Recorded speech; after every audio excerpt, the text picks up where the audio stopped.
Good morning, everyone.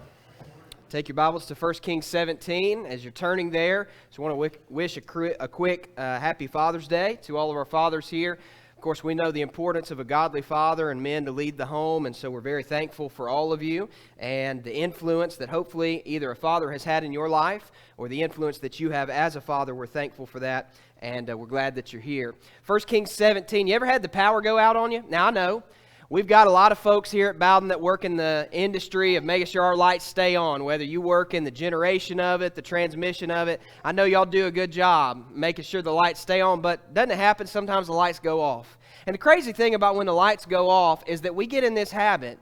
Even when the electricity is off, when you walk into a room, what's the first thing you go to do? You flip that switch. In April of 2011, the tornadoes came through Alabama. They crossed through Tuscaloosa and Pleasant Grove and up to Athens. And we were in Morgan County, Alabama, out of power for 3 days. And even after 3 days, every time I'd go into a room, I'd flip the switch. You know, we get in that habit, don't we, when the power goes out? You ever had your water turned off? Now, it could have been for a number of reasons. Maybe you had a break in the line that needed to be fixed. Maybe they were working on the meter out by the road and they had to cut your main off. Maybe somebody forgot to pay the bill. I don't know. But when your water goes out, you do the same thing. You'll go to the sink and try to turn on the water. You'll think, what is wrong with this? Why is this water? The water's off. It is without any doubt that whenever the power goes out or the water goes out, it goes out at the worst time, doesn't it? The water will go out while your hair's full of suds from washing your hair. You're halfway done with shaving. The power will go out right when you were about to bake that casserole for somebody. It always goes out at the worst time. And when the water goes off, when the power goes out, we always ask the question, who turned it off and why? Who turned the water off and why did they turn it off? This morning from 1 Kings 17, we're going to really stress that question, why, found in the Bible of 1 Kings 17, 1 through 15. The question of why is a hard question to handle sometimes, isn't it? The question of why plagues us in life. And we ask why. But when we ask why, we often have to remember Isaiah chapter 55, verses 8 through 9. When we ask, Lord, why did this thing have to happen to me? Lord, why did my parent or my child or my friend, why'd they have to die, or why'd they have to die so soon? Lord, I'm trying to serve you the best I can. I'm doing everything I can to be faithful to you. Why'd this terrible thing happen to me? We ask why? And of course we know. When we start to ask the question why, Isaiah 55, 8 through 9 is a verse we should remember. My thoughts are not your thoughts, neither are my ways your ways, declares the Lord. For as high as the heavens are higher than the earth, so are my ways higher than your ways, and my thoughts higher than your thoughts. God's ways are not our ways. That's an important truth for us to learn. Now, Isaiah 55, 8 and 9 is a truth that's really easy to grasp if we can hold it at a distance, isn't it? It's an easy truth to grasp when it's not personal and in our lives. For instance, if we're talking to somebody about the Bible or somebody's had a loss in their family and they ask why, we would say, well, just remember, God's ways are not your ways. God's thoughts are not your thoughts. However, when it gets more personal, it's a little more difficult. For instance, when our faith is stretched to its breaking point, when we're doing the best we can, but things seem to go wrong, when we lose a loved one, we cry out to God, why? And we would generally find little consolation when someone comes up, there's no reason for you to try to figure this out. God's ways are not your ways. Don't you know all things work together for good? And we think, yeah, but you're not in my shoes. I know God's ways are not my ways, but man, that don't seem to make sense right now. And so this morning in 1 Kings 17, I think when the matter is close at hand, it becomes difficult to see the truth. We're not going to answer every question in this study or solve every problem, but 1 Kings 17, 1 through 15 has a lesson for all of us when we start to ask the question why. And our question for 1 Kings 17, verses 1 through 15 is this: why did God turn off the water? Let's look down at 1 Kings 17 and verse 1. Why did God turn off the water in Israel? To answer that question of 1 Kings 17 and verse 1, let's read what Elijah says to Ahab, and then let's get a little biblical context for ourselves. Elijah the Tishbite of Tishbe and Gilead said to Ahab, as the Lord, the God of Israel lives, before whom I stand, there shall be neither dew nor rain these years, except by my word. Why did God turn off the water in Israel? In 1 Kings 17 and verse 1. Let's get a little context here for you. Take your Bibles real quick back to Deuteronomy chapter 7, verses 1 through 6. And I'll have these verses on the screen if you prefer to follow along there. Deuteronomy chapter 7, verses 1 through 6. God had led the people out of Egypt. He was giving them their promises, but He also gave them some warnings. And beginning in verse 1 of Deuteronomy chapter 7, we read this. When the Lord your God shall bring you into the land where you're entering to possess it, and shall clear away many nations before you, you shall defeat them. Then you shall utterly destroy them. You shall make no covenant with them, and show no favor to them. Furthermore, you shall not intermarry with them. You shall not give your daughters to their sons, nor shall you take their daughters for your sons. For they will turn your sons away from following me to serve other gods. Then the anger of the Lord will be kindled against you, and He will quickly destroy you. For you are a holy people to the Lord your God. The Lord your God has chosen you to be a people for His own possession out of all the peoples who are on the face of the earth. Deuteronomy chapter 7, verses 1 through 6, God says, when you go into the promised land, don't marry other nations. Well, if you were here last week and we studied about how Ahab came to power, what had they done? Just that. They had married into every other nation around them. Specifically, Ahab had married the evil woman Jezebel, and he and the people of Israel were suffering the consequences of his decision. You read down through here how Jezebel had brought in the worship of Baal, how she had torn down the altars to God, and how she had killed the prophets of God, and they were facing spiritual disaster. Something had to be done. And so last week we asked ourselves, well, who's going to stand up for the Lord? The answer was Elijah. Elijah was the man that would stand up for the Lord. The man with long hair. The man from the middle of nowhere out in the sticks. He hadn't shaven in months. He probably hadn't a bath in a long time. God, why'd you choose Elijah? Well, Elijah was God's man. So we're going to begin today where we left off last week in 1 Kings 17 and verse 1 with a cultural understanding of what Israel had been promised by God. Do not marry other nations or it's going to be bad. Now, we're going to return to another promise here in a moment in Deuteronomy 11. But Elijah had said to Ahab back here in 1 Kings 17 and verse 1, as the Lord, the God of Israel, lives before whom I stand, there shall be neither dew nor rain these years except by my word. Days without water is an inconvenience, isn't it? It can be quite inconvenient. Weeks without water, that could be labeled maybe a nuisance.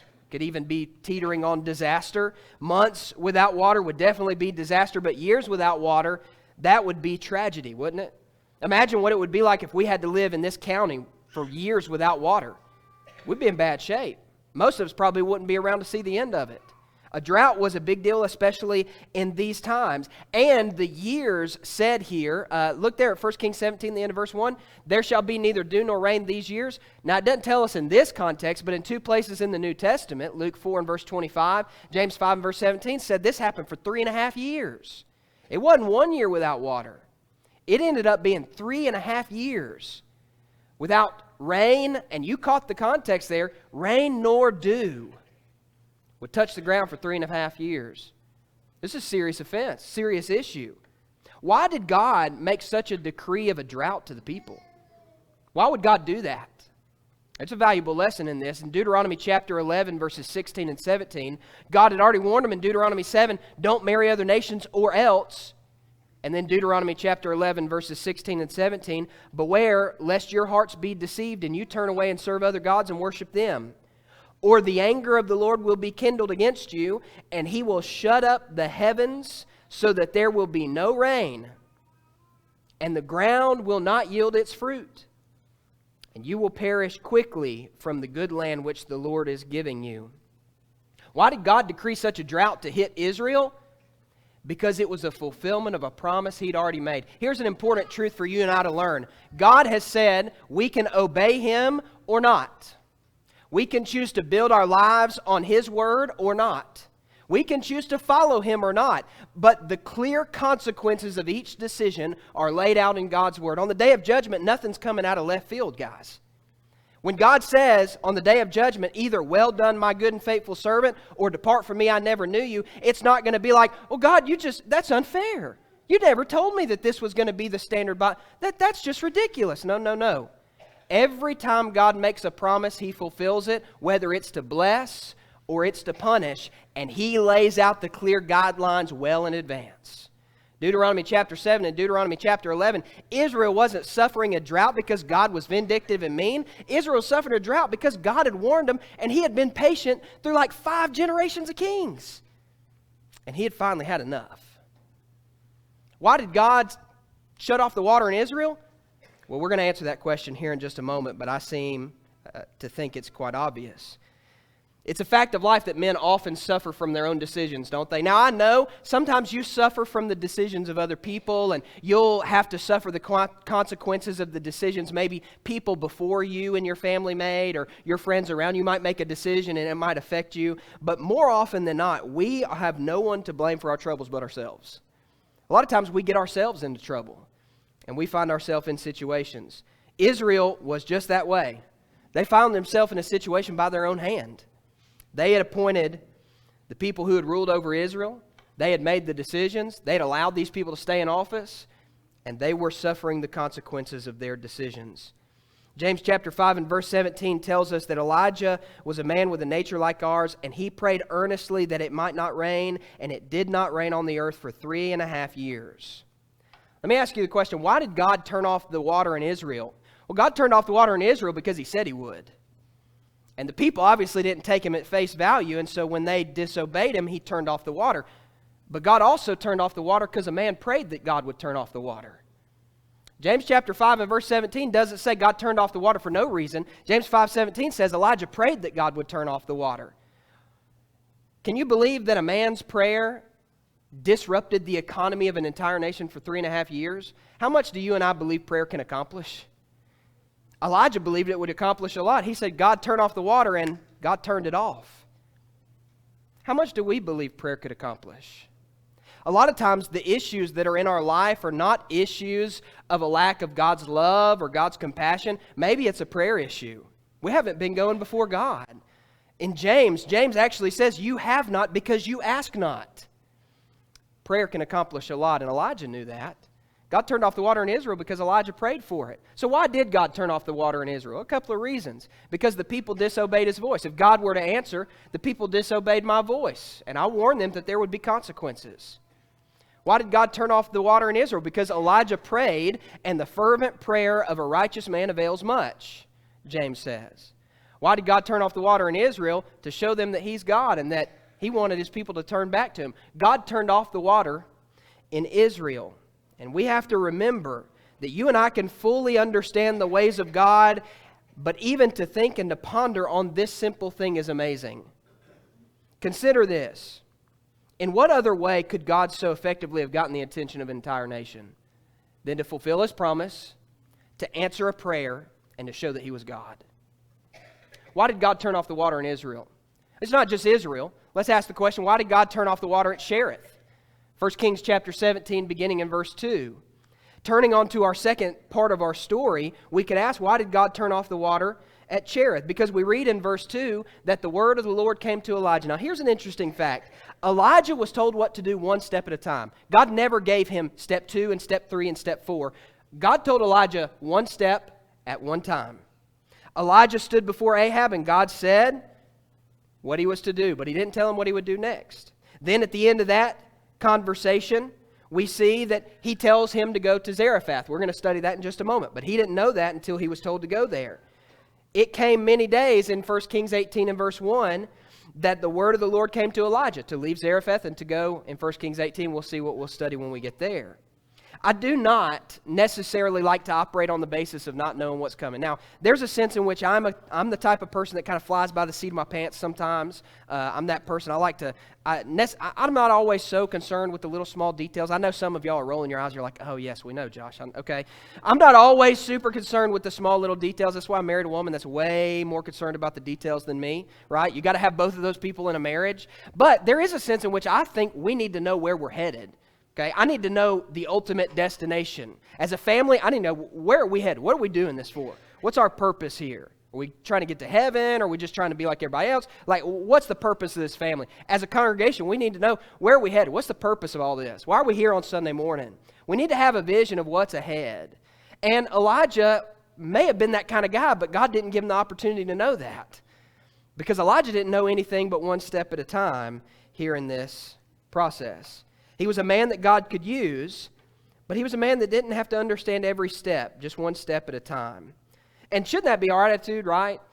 As we go through our life, we may not know every little thing that the Lord has in store for us. I'm the type of person that believes that God providentially still works in your and my life.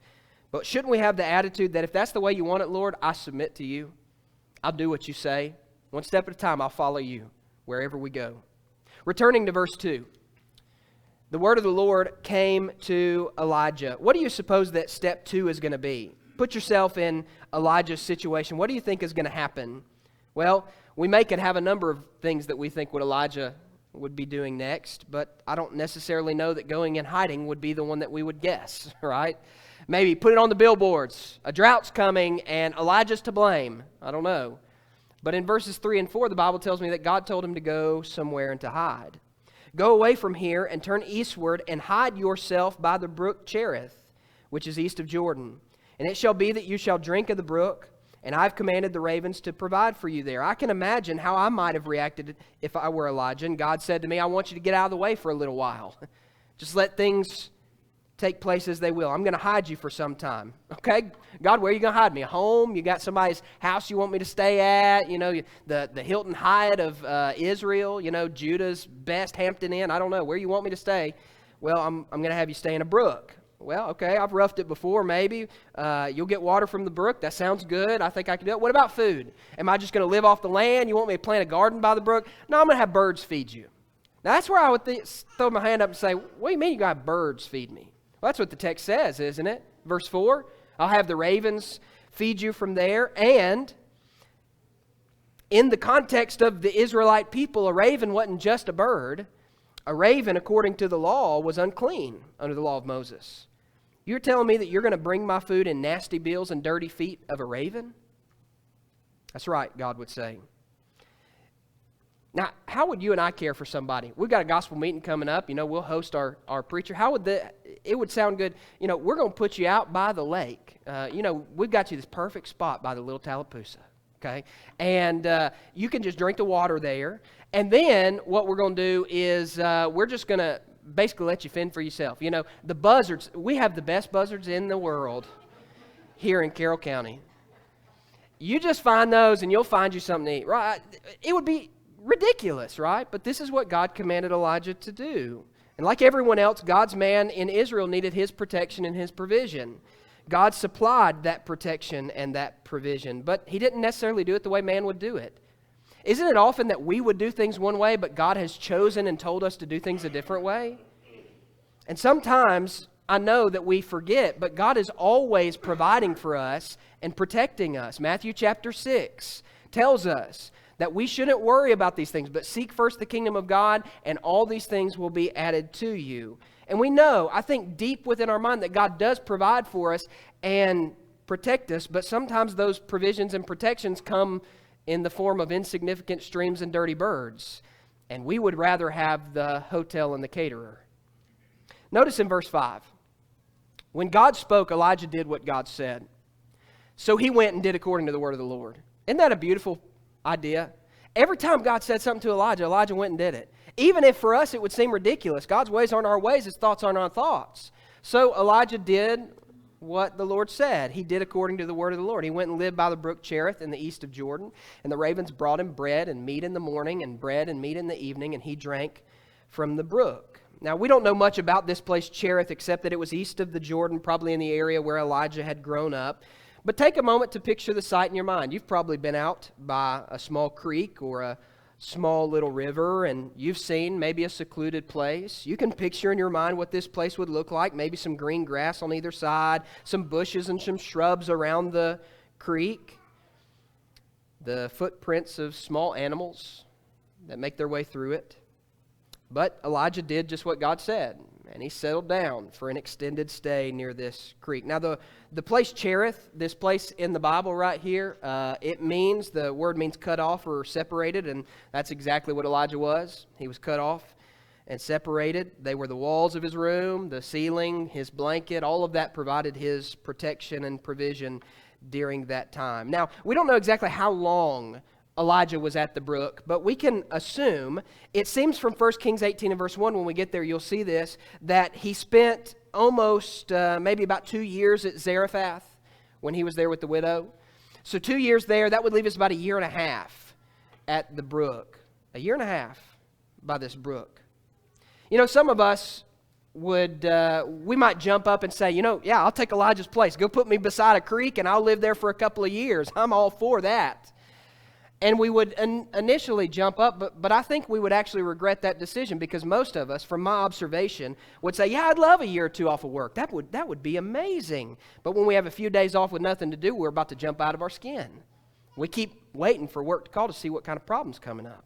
Or we say we'd like to spend a month or two in bed. Man, I'd just love to lay back for a month or two. But when we get sick and we're in bed for 2 days, we're about to strip a stitch just to get out. Elijah was a man that was told to sit still. And I believe from the rest of what we're going to see, Elijah was a man of action.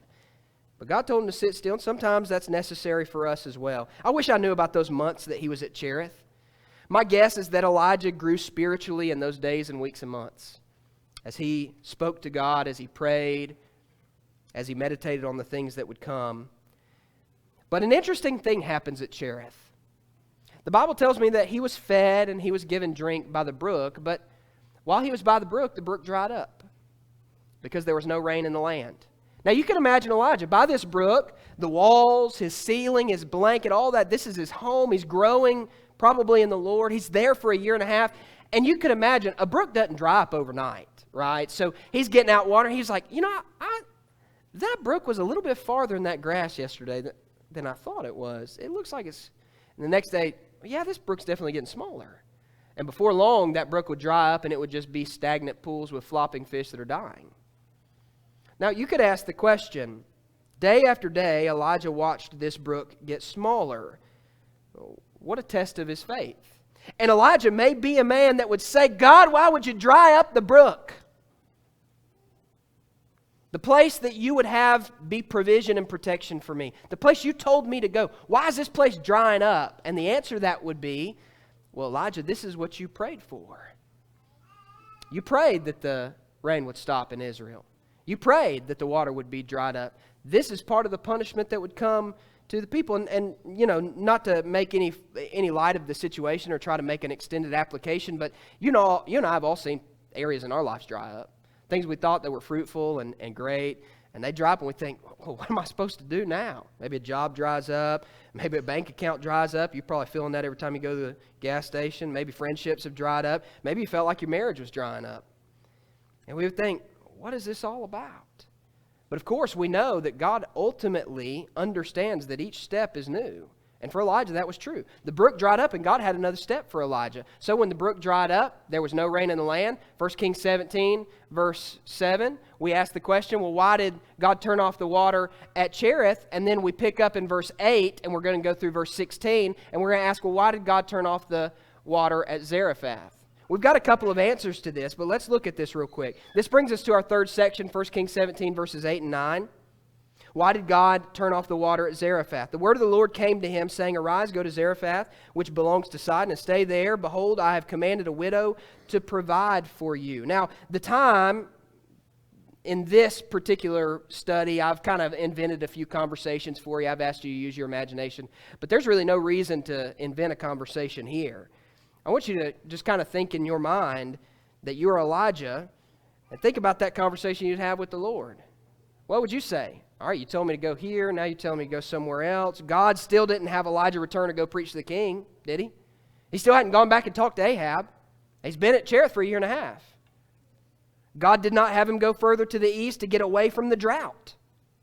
Rather, God asked Elijah, and we're going to see this when we study the widow and her son after this, the next lesson. God asked Elijah to go into the drought, to travel through the drought, to get to Zarephath. He had him go to this small seacoast town in Phoenicia, directly north of Israel, and this was the general area that Jezebel was from. And he sent Elijah to this area, not to the home of a wealthy man, not to the place of a dignitary. He sent Elijah to the home of a humble widow. Put all these factors together, we could ask ourselves why. And again, Isaiah 55 comes to mind. God's ways are not our ways. His thoughts are not our thoughts. So Elijah arose, and he went to Zarephath. There's our command again, and Elijah's following it. How would it be in our lives if we all developed this same attitude? Every time God told Elijah to go somewhere, even though Elijah may not have understood it, even though he didn't know the next step after that, even though he wasn't even sure that there would be a widow, but he probably trusted God, he went. Every time God said something, Elijah obeyed.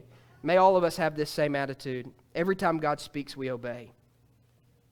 And so he arose and he went to Zarephath. Of course, the trek had no water. The sun would have been hot. The earth would have been hard as metal. There would have been cracks across the ground. Dust would have flown up with every step he took, and he would have traveled across a landscape with no vegetation, the carcasses of animals, white bones bleached by the sun, shining in the distance. It had been a terrible trip. And then he arrives here to this widow, and he finds just what God said in the text. And he was going at the end of this text, and when he came to the city, behold, a widow was there gathering sticks, and he called to her and said, "Bring me a little water in a vessel that I may drink." This woman, this story, and we're going to return to this in our next lesson. We're going to really dig into the widow and her son. But this story really is heart-wrenching, isn't it? When you read what's happening here. The love of a mother, the strength of a mother to be able to just do this task, and then to be able to admit it, to be able to say out loud what she was about to do. That she was gathering up these sticks for her and her son, and they were going to die. The love of a mother is very amazing. The widow had nothing. She was at the point of starvation. And this is where God sent Elijah. To a woman that was at the point of starvation, that was ready to die with her son. And this is where God sent Elijah. You know the rest of the story. Elijah asked for some water. She brought water. Then he asked for bread. She said, "Well, listen, I am gathering these sticks up for this reason." And he said, "Well, listen, that's okay. You just go make my cake first, and then you make yourself and your son one." And the promise was that if you do this, God's going to make sure that those jars never empty. You think you're almost out, but God is going to always provide for you. Why did God turn off the water at Zarephath? That's exactly what happens, and I promise the next lesson is going to be digging into that story and talking about the home. Why did God turn off the water at Zarephath? There's no doubt that there would have been some reasons. The first is that the trouble of Israel had come from this place. Jezebel was from here. She's the one that brought in the idol worship. And they were right in that vicinity, so it was natural that they would suffer the consequences just as the others around them. To continue on this, Elijah had to depend on God wholly. We are blessed in this world, but many times when our life is overflowed with blessing, we are fooled that they come from us. And we forget that they ultimately come from God. Elijah was forced to be stressed into the understanding that he was wholly dependent upon God and no other person. And 3, God convinced this widow. I tell you what, if anything would convince a widow, this might be it. God convinced this widow that he was the true God. So what lessons do we learn out of this text? 1 Kings chapter 17. We'll talk about the widow again. What do we learn out of the text here? We learn a lot of things, but it's occasionally tempting for you and I to say, why? God, why? I don't understand. Why did this happen? Why is that going on? Why is the world the way it is? Why? And we ask this question, why? And we can feel as if the first verse here in Isaiah 49, verse 14, the Lord has forsaken me and the Lord has forgotten me. Things are bad. But we should never forget the next 2 verses, verses 15 and 16. Can a woman forget nursing her child and have no compassion on the son of her womb? Even these may forget, but I will not forget you. Behold, I have inscribed you on the palm of my hand. And this may be where we get the expression, I know this or that like the back of my hand. God said, I've inscribed you on the palm of my hand. I will never forget you. There are a few lessons we can learn from Elijah's experience when we ask the question why, and it's these 3. Number 1, we need to obey God even when we don't understand. There are times in life when we will not understand what God's asking us to do. And we may not see it. As one gentleman said, when you need to understand why, submit and apply. To understand why, submit and apply. Sometimes you have to go through God's process and you have to obey what he says. And then when you get on the other side, you look back and you be like, oh yeah, that makes a lot more sense than what I was going to do. This worked out the way it should, because when I obey God, God designed this world.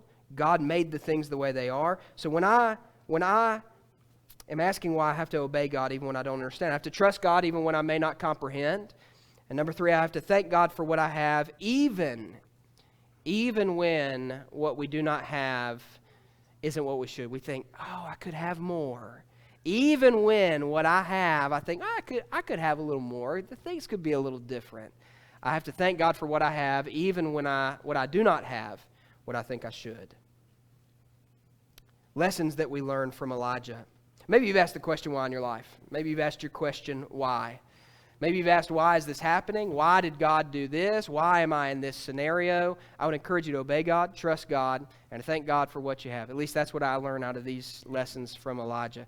Ultimately, the major thing is that Elijah always obeyed God. Even when God didn't give him the next step, God's voice was what Elijah obeyed. So maybe you need to obey God. Maybe you need to adopt that spirit of Elijah and just say, you know what, regardless of what I've always thought or what I've always comprehended, regardless of any of that, when God says it, I'll obey it. Maybe you need to develop that attitude this morning by becoming a child of His, returning to Him out of sin, or you need the prayers and the encouragement of the church to be more like Elijah. And as he did, take a stand, but also continue to obey God. Whatever the case is, I hope you'll take Elijah's example. We're going to sing our invitation song, and if you need to make something known, front pews are ready. I would encourage you to do that as we stand and sing.